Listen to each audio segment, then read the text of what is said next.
Hello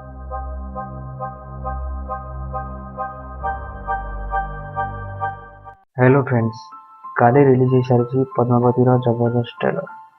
यह film निर्माता होती संजय लीला बंसाली। यह फिल्म लीड रोल अच्छा दीपिका पादुकोण, शाहिद कपूर एंड रणवीर सिंह। ट्रेलर तो समस्त एक्टिंग बहुत जबरदस्त अटे, किंतु आज आम जाना पद्मावती फिल्म एक्टर्स को केते सैलरी दि। प्रथम आसचंती रणवीर सिंह, जे कि यही फिल्म रे अलाउद्दीन खिलिस को रोल लेबे। रणवीर को यही फिल्म 10 कोटी टंका मिली। द्वितीय आसचंती शाहिद कपूर, जे कि राहुल रतन सिंह को कैरेक्टर लेबे।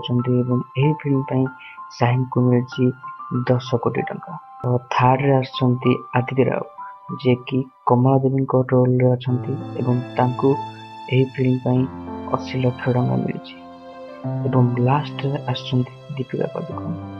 दीपिका एथिरे रानी पद्मावती को रोल ले एवं यही रोल हाईएस्ट अमाउंट पे कर पेड अमाउंट होची 13 कोटी।